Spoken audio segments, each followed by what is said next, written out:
What is up, everyone? Crow Spaceboy here, and it's time for another episode of Shoryuken.com's Electric Wind God Vids.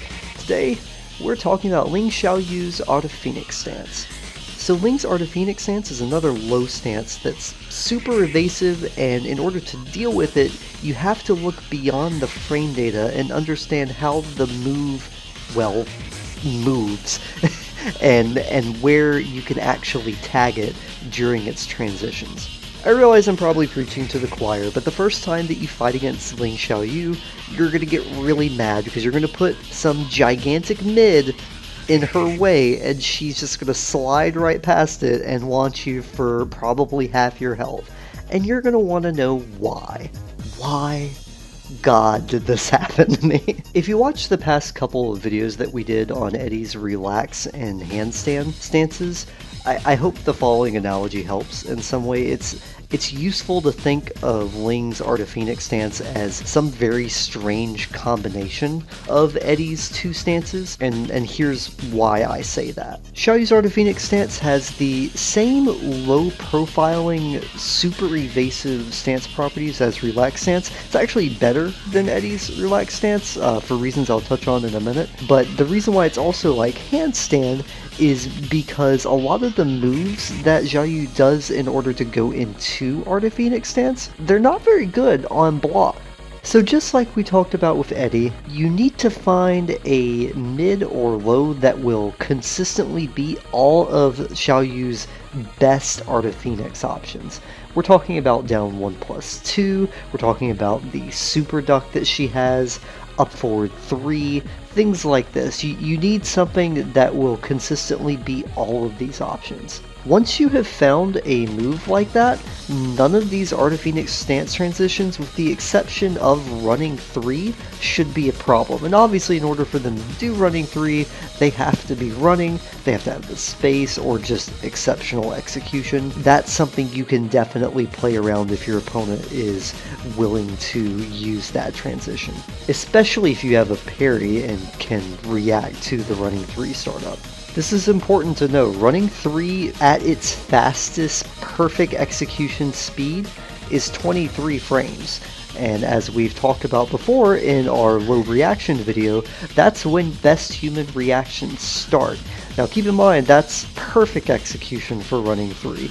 More than likely, if they're doing running 3, there's at least a few frames of leadway. So if you have a parry that will actually work versus running 3, and if you think that you've got the soul and spirit to parry this thing on reaction, it might be worth your time to practice this.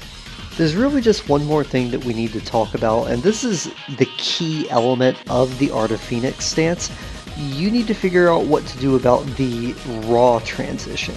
If the opponent just goes straight into Art of Phoenix, there's a built-in mini sidestep, and because of this, combined with Xiaoyu's natural low small hitbox, it evades a lot of stuff. And what your opponent is going to do is they're going to do some move that's at like some small minus disadvantage, like -5 or something like that, and then they're going to raw go into Art of Phoenix stance. Every Xiaoyu player from the bottom levels up will do this in some way, because if you whiff something right in their face and they're in Art of Phoenix stance, that's a free combo starter for them. You need to find something, anything. You need to find some option that will eliminate a fair amount of options on reaction, or even on anticipation is fine. As long as you have a tool that consistently tags Art of Phoenix, especially if it's a mid, then the Ling player has to think about that, and they have to take countermeasures that don't involve a core element of their game. You're basically giving the Ling player a choice, saying you can either adapt or you can die on your Art of Phoenix hill.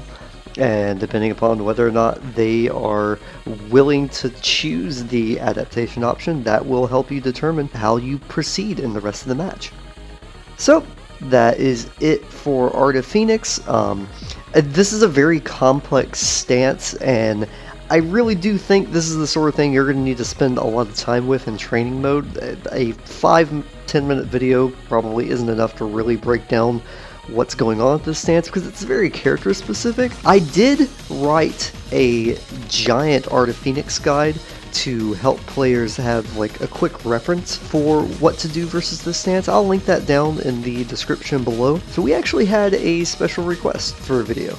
It was for how to execute Electric Wind God Fist, and that's what we're going to be talking about next time. I will see you then.